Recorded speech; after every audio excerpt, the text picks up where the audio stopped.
My name is Michael Daly, and I was born on June 7th, 1948, June 7th, 1948, in Pittsfield, Massachusetts. Pittsfield. Could you spell it? Pittsfield, and my last name is Daly. And tell me about the days that you were growing up, your family, your siblings, and the school you went. Well, I grew up, my parents were from Western Massachusetts, but my father was a professor of history at Boston College. Ah. And we grew up mostly, first in Boston, but then in Natick, the town of Natick, Massachusetts. That's Natick. And I had a younger brother and a younger sister. And I went to college at Oberlin College in Ohio. And after I graduated from Oberlin, I went into the U.S. Army.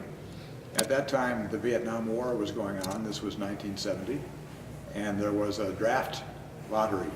There was a draft lottery. And if you got a low number in the draft lottery, it meant that you either were going to be drafted Oh, really? or you had to enlist. And so I enlisted and chose military intelligence as a specialty. Before we're going to talk about your enlist into the military, you said your father was historian, the professor at Boston College. Yes. What was his major? Well, he taught medieval European history. Medieval. Yeah. And his research was mostly in the early Middle Ages, the Merovingians and the Carolingians, Charlemagne, and those times. So it's a typically Western medieval history. Yes. Yes. History of Europe. Yeah. What is the impact of your father's professorship upon your life? Well, my father and I were close, and it was a great influence. And I developed a strong interest in history and a strong interest in, political affairs and cultural affairs. And it started me on reading history, which I've been doing ever since, thinking about historical questions. Did you learn anything about Korea while you were growing up? Well, as I thought about this interview, I remembered that one of my earliest political memories was my father saying my prayers with me one night. And he said, "We thank God tonight for the armistice in the war in Korea." Wow. Because they finally stopped the fighting in Korea. And this must have been June of 1953, July of 1953. And I would have been 5 years old. And I remember, I don't know why I remembered that, but it's probably my earliest memory of world events or politics. Is him. He had been he flew on bombers, B-17s, in the Second World War in Europe. And he flew 28 or 29 missions. You mean pilot? He was a navigator. Navigator. Navigator. And he was shot down and spent the winter of 1944-45 as a prisoner of war in Germany. And he was willing to talk about that, partly because he's a historian, but it was quite a moving. So he prayed on the day of July 27th? It was a Sunday, I think.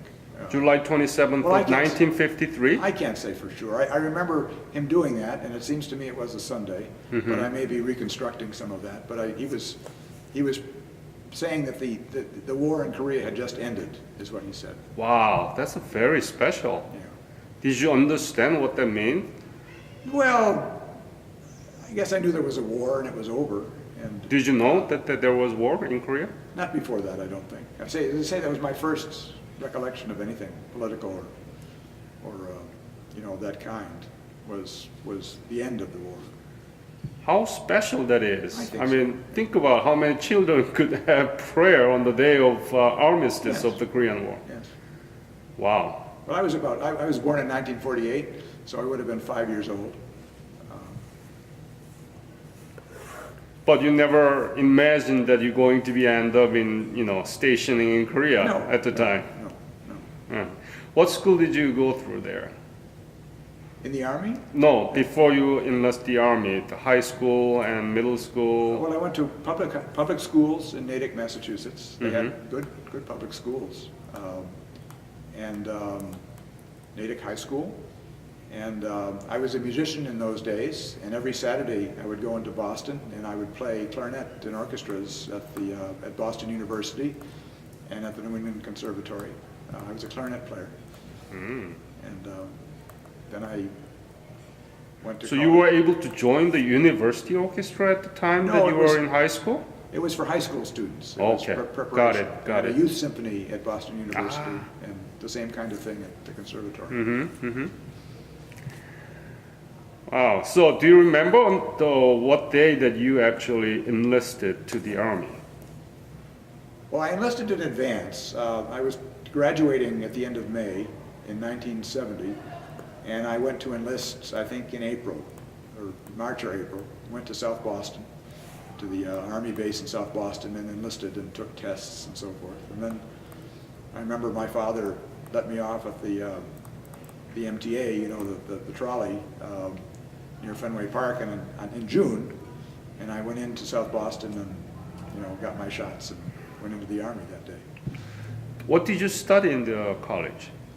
Well, my major was economics, but I took a lot of history courses. What college was it? Oberlin College. Oberlin? Oberlin, Oberlin. Yeah, yeah. It's in Ohio. Mhm. It's a very radical place. I was a right-wing guy at Oberlin College. I was in the middle, but at Oberlin I was on the right. Where did you go to receive basic military training? At Fort Knox, Kentucky, Fort Knox. Mm-hmm. for 8 weeks. 8 weeks. How was it?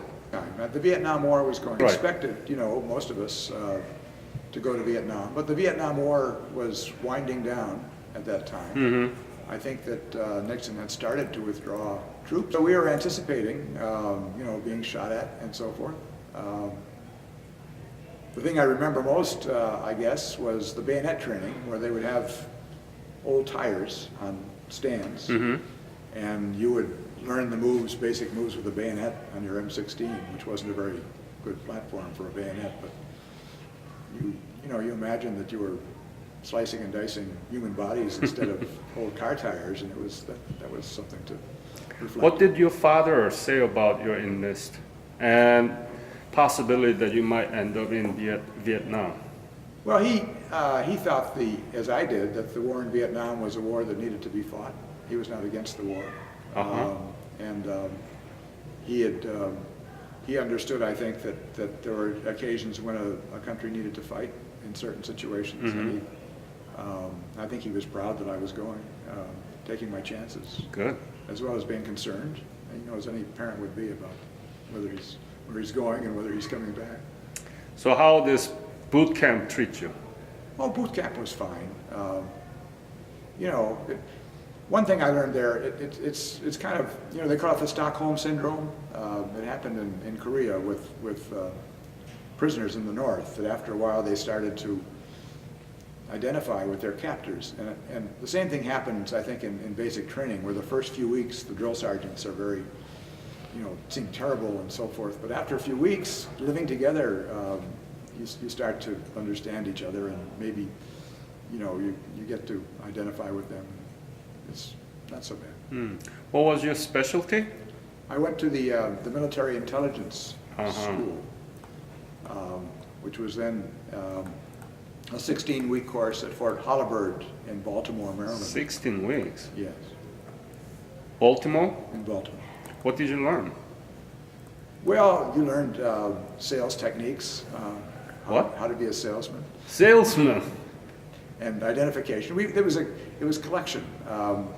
There's a book by Alan Dulles, who was head of the CIA back in the 1950s, and it talks about espionage tradecraft and how human intelligence agents collect intelligence. And it's all published in the book, so there's no secret about it, but that's the way that agents were recruited and put to work and supervised. And we were taught the theory of how that works. And a number of interesting things. One of the most interesting things was they would send us out to look at a building in Baltimore, you know, and look at it, and then come back and draw a picture of it. And that was Observation. observation. It was amazingly difficult to memorize the outlines of a building. How many windows, you know, where were the doors? And They They didn't tell you the mission before, right? Well, they told you, you've got to go out and observe this building and come back and describe it. Oh, they told they you. did tell you. Okay. But even so, for me at least, Mm-hmm. it was a difficult thing to do, and I was surprised at how difficult it was. But it may have to do with my slow speed at learning Korean, the Korean language. I don't memorize things very quickly. And but it was there were lots of interesting things that, not necessarily because they would apply to doing intelligence work, but they were very useful later on in various ways. How much were you paid? Did they pay actually? Yes, I think the recruits were paid $125 a month, I think. 125? A month, yeah. Of course, you had your clothing and meals and housing. You didn't have any expenses. That's more than combat pay during the Korean War, obviously. I mean, it's... Yeah, I would think so. Yeah, so what did you do with it? I saved most of it. You didn't gamble? I didn't gamble. In basic training, there was nothing to do. I mean, you could only save it. And in Baltimore, we used to go out and drink and things like that, but I saved a lot of money. And same thing when I was in Korea. But I was able to save enough money in Korea that when I was in there in the service for 2 years there, that when I came out, I had, I forget how much I had saved, but tuition at Cornell Law School, this is hard to believe, but when I went to Cornell Law School starting in 1973, the tuition was $3,000 a year at Cornell Law School, and now the tuition there is $45,000 or something like that. How much was it? I'm sorry? In those days, it was $3,000. And between the money I had saved and the GI Bill, which paid around $3,000 a year from the federal government, and some help from my father, I was able to finish law school with no debt, which is very difficult to do these days. So you got the GI Bill too. So GI Bill was there at the time. It was. Even during the Vietnam War. Yes, and it was available not only for people who had served in Vietnam, but for Vietnam era veterans like me. No matter where they sent you, you could collect on a GI Bill. So did you know about the existence of the GI Bill before you enlisted? Yes. Okay. Yeah, that seems to be the case also for the many Korean War veterans too, you know. Well, they came out and they got a tremendous. My father came out of the World War II and went to graduate school on the GI Bill. So, what happened to you after the basic and special training in intelligence? Were you thinking that you were going to go to Vietnam or anywhere else? Well, we had a class in the intelligence school. Our class was 22 guys. It's all enlisted. I was not an officer. I was an enlisted man in the Army. And of the 22, 3 were sent to Vietnam. Mm-hmm. And the rest of us were sent to various other places. 5 of us were sent to Korea, and the rest to Germany and the States and different places. Did you like that you were headed to Korea? Well, I felt, maybe a little bit guilty about not going to Vietnam. I had some, thoughts about that, but Korea sounded fine to me. I was looking forward to it. We had some area studies preparation at the intelligence school that was not bad, really. They had these Army field manuals describing different countries and places where we went, and so I was not certainly unhappy to be going to Korea. What do they teach you about Korea? Well, basic history, I mean, the division of the country, things I knew already, a lot of things I knew already, but the government, what people eat, it gets mixed. I don't think there was a lot that made an impression on me that I can remember specifically about Korea. I remember more about Japan, and I think from those things. They talked about om and giri in Japan, obligations, that a very strong sense of obligation, that if someone does you a favor, there's a very strong obligation to do a favor in return, and I think there's some of that also in Korea, if I'm not mistaken. But most of what I read about Korea came later. when I was in Korea, and since then. So when did you leave for Korea? I took a train across the country for about a month. I traveled from Boston to Los Angeles, and then north up to Washington State, Fort McChord, the air base. And I took about a month, and I knew people in different places, so I stopped and visited. And I had a tour of the United States, which I'd never done before. And then I flew out of McChord Air Force Base in Spokane, I think. And that was probably early February of 1971. And I arrived at Kimpo Airport, looking out the window, and we passed through some farming communities with the thatched roof houses in those days. And I guess I'm in Korea. And I don't want to be, I don't know if I should say this, but part of the bad image of Korea, the false bad image that was around, was that Korea smelled bad because of what they used to fertilize the fields. And I was kind of expecting maybe it will smell bad here, but it didn't. It didn't. There were lots of things that GIs believed about Korea that turned out to be untrue, and that was one of them. But I remember thinking, it doesn't smell bad. Can you share us some of the bad images that the GIs, American GIs, used to have about Korea? Well, one was that because the smell and well, one thing I remember in the orientation before we went, I think it was before we went, was that the American GIs think that working with Katusas partly, with the Koreans, think that the Koreans have kimchi breath. That the Koreans smell like kimchi. And one thing we were told was that when they interviewed the Koreans, when they interviewed the Katusas said that the Americans have milk bread. Where did you go from Kimpo, and what was your mission? Where were you stationing? I was stationed at Yongsan. Yongsan. I was at Yongsan the entire time I was in Korea for 2 years. So they took us to Yongsan, and we stayed in transition huts, Quonset huts. We lived in Quonset huts most of the time, and you probably know what that is. It's a corrugated roof, and what they had in the Korean War, I think, for that matter. With the kerosene stoves, and you could cook ramen on top of the stove. But someone had to get up in the middle of the night and add some kerosene to the stove so it didn't go out. The transition hut was not great, but they moved us quickly to a better place, and we were in Quonset huts. In Itaewon, there's an old Japanese prison with a big brick wall around it. It's maybe a couple of 100 yards across, and the wall is maybe 20 feet high. It was a high wall, and we were told it had been used by the Japanese as a prison, and now it was part of the American base, and it was near the Yongsan garrison, but not connected. You went down the main road and around a corner just before you got to the bad section of Itaewon, and down a side road. And we were stationed there in the summer of 1971, and it was a very nice place because we were isolated. We had a garden, we had dogs, and nobody bothered us over there. No one remembered that we were there. So we would go to work every morning and come back at night, and it was a very nice place to be.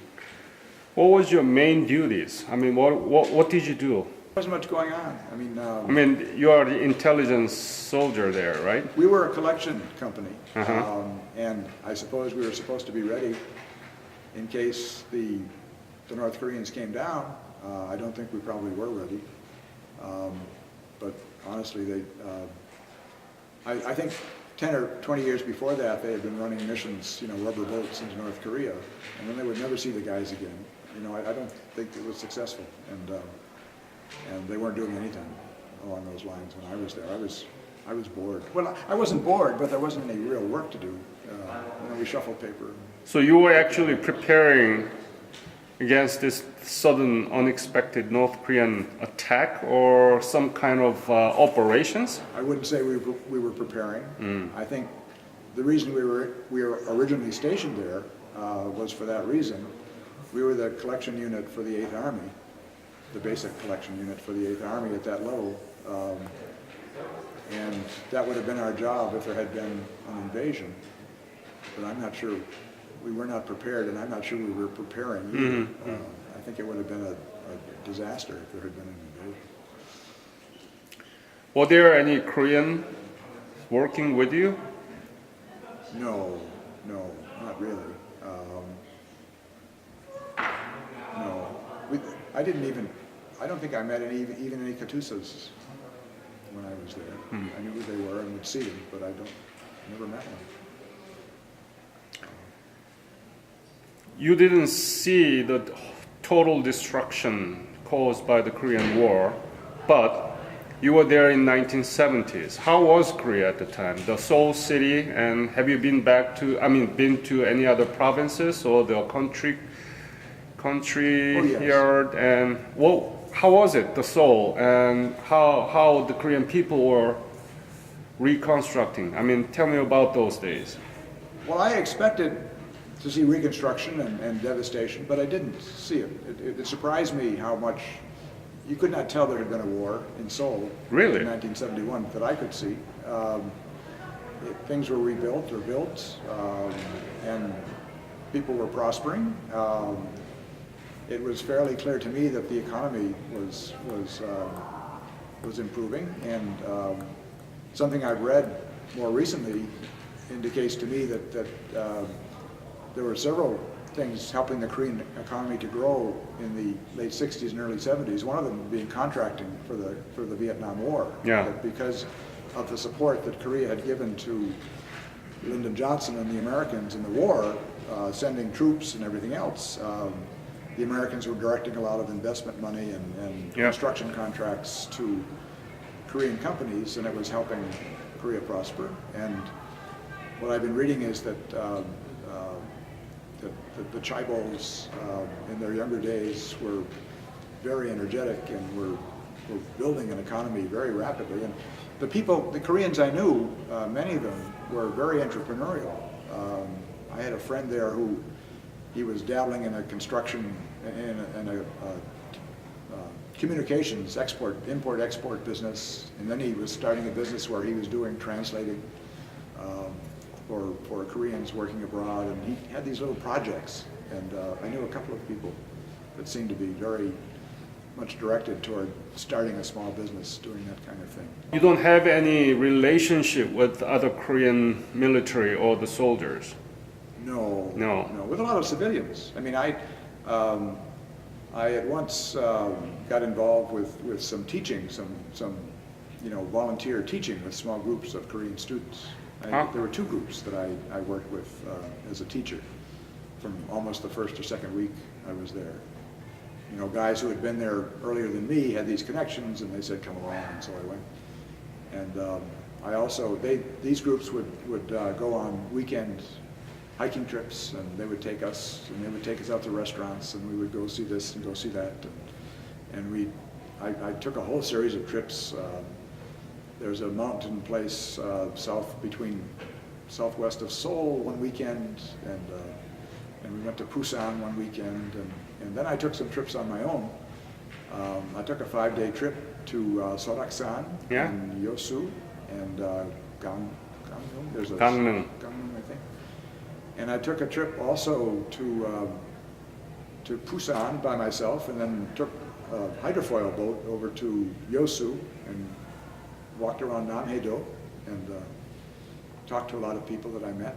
And so were you able to speak in Korean at the time? I knew enough Korean to get around, and of course, as you know, many Koreans spoke English. It was in the schools then, it's in the schools now. A lot of emphasis on the English language, and so most of the Koreans I met knew some English. And I would have some Korean words and use my hands and draw pictures, and they would do the same thing. Since 1955, that official era of the Korean War is from 1950 to 55. Even though there was armistice signed on 1953, U.S. government officially extended this period to give more benefits to the soldiers. Since then, there has been U.S. soldiers every year. Rough calculation comes with like 2 million, more than 2 million soldiers been there from the United States. What do you think is the role and the legacy of these U.S. forces in Korea? Well, first of all, I think in strategic geopolitical terms, it's very useful for South Korea to have Americans stationed there. It's a tripwire. And the Americans are from far away, and the Americans don't have any big interest in capturing South Korea. But it seems to me that in terms of a deterrent to the north, and a deterrent to China, and to some extent a deterrent to Japan, it seems to me it's in the self-interest of South Koreans to have that garrison there. I mean, anybody that goes in there is going to start killing Americans, and that's going to get Americans angry, and it's an alliance thing. I think that most of the American troops, the great majority of American soldiers who are in Korea did not enjoy the experience. They did not take advantage of the opportunities that were there, and they didn't go in with the kind of outlook that I and some of my friends had. There's someone in my family who was stationed there shortly after I was, and he was at Camp Casey, which is kind of halfway across to Sokcho, I think. Mm-hmm. And he was there for a year and came away. He didn't associate much with Koreans. And if you stayed on your base, you met they were called slicky boys, who were hanging around, maybe trying to steal stuff, and prostitutes and people that would come and sell you a suit, and if you didn't get outside your camp, those were the only Koreans that you would meet usually, except maybe Katusas or maybe people who worked in the PX. So you had to take the effort to get out, and in a strange country with a strange language, and I think the great majority of American soldiers didn't do that and came away with a negative impression. So they were just there because they were sent to it, and they didn't really do much about it. Right. Do you think that is the most of the case for the U.S.? That's my impression. It was certainly true of the people that I was there with in 1971, 72, 73. Mm-hmm. Maybe things are better now. But the people who were there then were either draftees or people who enlisted to avoid the draft, and they did not want to be in the Army in the first place, and that was part of the reason. Yeah, they were not enthusiastic about military service to start with. So you left Korea 1973. Yes. From Yongsan, right? From Yongsan. Yeah. What is the impact of your service in Korea upon your life after you returned from Korea? What is it? Well, Korea for me was kind of almost like a year abroad, a Fulbright scholarship. It was a chance to live in a foreign country and meet, people of a foreign nation and to learn a foreign language. It was also a time when, I was under a lot of pressure in high school and college, not like Korean students. I mean, I understand that Korean students are under terrible pressure to perform and excel and pass tests. And I don't think my life was as difficult as that, but it was, always something you had to do, one task after another. But when I went to Korea, it was kind of like I didn't have any responsibility. The Army was taking care of me. My job was not demanding, and I could, explore my hobbies and go and meet people and relax a little bit for the first time in my life almost, since childhood. And so it was that for me. It was a chance to live for 2 years outside the United States, which is a very educational thing in various ways. So what is Korea to you now? Well, as you know, I think, I always thought that going back to visit Korea, I would keep track of things. And never been back to Korea? No, not until. But I always thought it would be very expensive, and I was making a living, but not a lot of extra money. But I'm now 66, and I find I'm in a reasonable position financially. I've also discovered that it's not that expensive to fly to Korea. It's much less than I thought. And so my wife and I are planning a trip to visit Korea for 2 weeks this coming September. And it's partly nostalgia. It's partly a desire to see the changes in the country. It's partly because I had very pleasant experience with all the Koreans I met. The Koreans, I used to think of Koreans in my amateur way as kind of the Irish of East Asia, that the Japanese are very reserved, kind of like the English, and the Chinese are something else. But the Koreans, if you met a Korean, if I met a Korean, the Korean would always be kidding with me and joking, and there'd be, laughing, and it was very comfortable for me because that's the kind of way I relate to people. And I found that it seemed to be part of, it's a statistical thing, but the Koreans I met were always joking around, and I enjoyed that a great deal. What do you think Korea is to U.S.? What is it now in terms of military alliances, economic relationship, human exchanges? Well, what is Korea to the United States? Well, there are many Koreans, of course, who've immigrated to the United States, and Korean nationals who are living in the United States, and you certainly contributed a lot to American cooking. The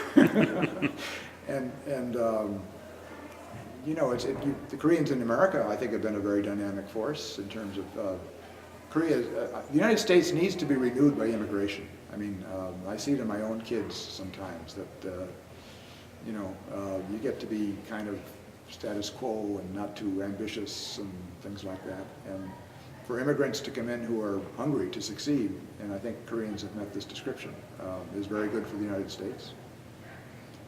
I think I'm reading that the younger generation in Korea is not terribly happy about its relationship with the United States, and you do some research in this, I think, but that the younger generation doesn't accept the view that I just explained a few minutes ago, that the Koreans, the American forces in Korea are a great help to Korea to protect it from its neighbors.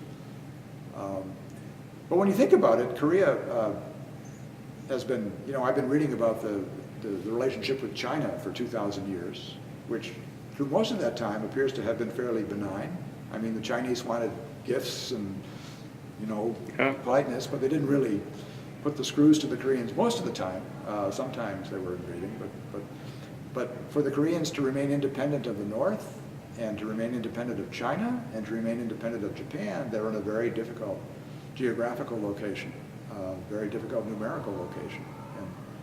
And another thing the American umbrella has done is keep the Koreans from needing to develop nuclear weapons. I mean, the North and the Chinese have nuclear weapons, and if the Americans were no longer to be relied upon to step in, what would the Koreans do? The Koreans would need to develop their own nuclear weapons, which would make things much more difficult in that part of the world. Mm-hmm. So my fear is that maybe Koreans and Americans both don't understand the importance of the relationship, and things have been so peaceful for so long, generations forget the lessons, and the lesson of history is that when generations forget, they get reminded in very unpleasant ways eventually. Very good point. Are you proud of your service in Korea? Oh yes, I was not fighting. I had people I went to high school with who were killed in Vietnam, and I knew people who served in Vietnam who don't want to talk about it. It was much more difficult for those of us who were in Vietnam. Many moral difficulties for various reasons with that service, and I certainly did not have to go through that. And sometimes I think maybe I should have volunteered, but I'm not sure how much the United States got from me serving in Korea, but I know that I got a lot for myself from serving in Korea. It was a very good experience for me. So you are expecting to be back September, and you are learning Korean here. Yes. Tell me about your experience in Central New York Korean School. Oh, I've enjoyed it. It's a very friendly place, obviously, and all the kids here and everybody else, they're all having a good time. And you and Professor Chung are been very warm and accepting, and Dr. Chung is a very fine teacher. He has a class, 5 of us with all different kinds of fluency and lack of fluency, and it's like a one-room school. And so it's been very good. Yeah, one-room school. Yeah, and all the grades together. And it's a lot of fun to come here on Sunday afternoons. I hope you enjoy your second coming back to Korea, and you will see the much difference between the scenes that you had in 1970s and now it's 21st century. Yes. Yeah. I could tell you, when I was in Yosu, it was the only time I saw real poverty in Korea. I took a walk out of Yosu up a hill and around, and it was just awful. I mean, it was there were rats running across the street, and there were little kids that threw stones at me, and they were dirty, and it was the only time in Korea when I saw real bad poverty in Korea. But it was, and you know, it was a bad thing. But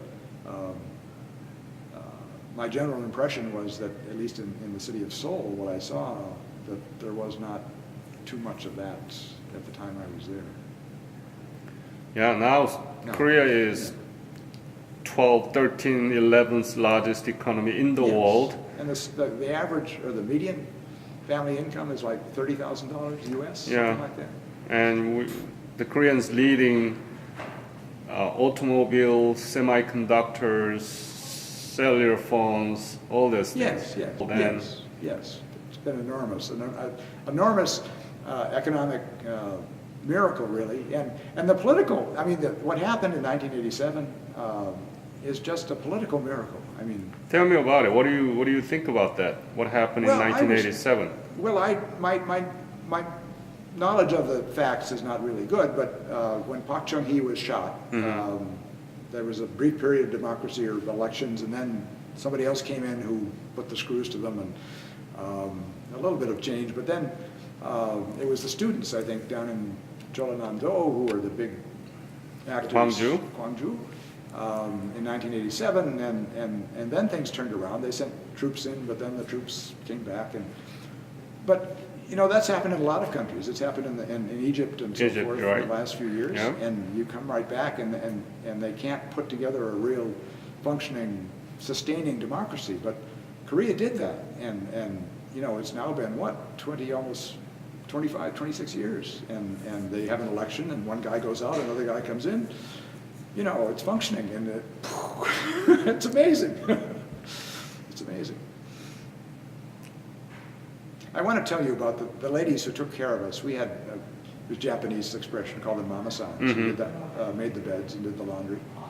And they were sweet ladies. I think they were only making, $15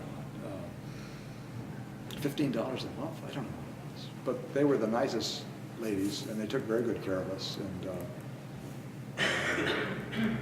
I told my mother, and my mother would send gingerbread for them. Mrs. Lee and Mrs. Pak were two of them. They seemed to really like the GIs they were working for. And to, you know, that was a nice memory of life in Korea. Any other message you want to leave to this interview? No, but I think if anyone's in the Army, I mean, or gets a chance to travel overseas, keep your eyes open and take advantage of your opportunities. And I think in Korea, it's probably important to travel outside of Seoul and to travel outside of the normal tourist places, and to not be afraid of running into Korean language, and you know, take your chances and go out and say hello to people, and you'll be surprised at what happens. There are many American citizens serving in Korea. If there is an organization called like Association of U.S. Forces in Korea, are you willing to join? Oh, I think I would, yes. Do you think it's a good idea to do that? Sure. As I say, I'm not sure how many veterans of serving in Korea would be enthusiastic about that, but I think those that are. Do you think there will be a reservation about it? Some of the population? If there is a association formed for the U.S. forces in Korea, those who are stationed there, serve there, do you think that there will be a reservation to join this organization? Well, yes, among many Korea-era veterans, I think there would be, because they did not, as I say, I think Americans did not enjoy their service in Korea. and wouldn't think of it as something they wanted to. But there are many. I'm sure there's a number. The number is very large. There are bound to be a number that share my enthusiasm for the service there.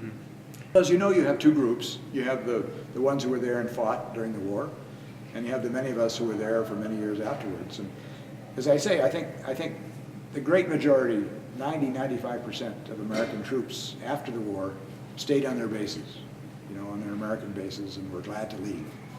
And it was maybe 5% who took, got outside. And I think I'm guessing that the enthusiasm might be limited to the 5% that actually got out into the country. Any other message that you want to leave? No. Thank you so much. I'm very lucky to meet you here in Central New York Korean School. I hope that you can continue work on this language, which is very scientific. I hope so. And I hope that you can join the Korean community, okay? So, and really, I hope that you can have a great time in Korea in September with your wife. Thank you. I expect to. Thank you very much.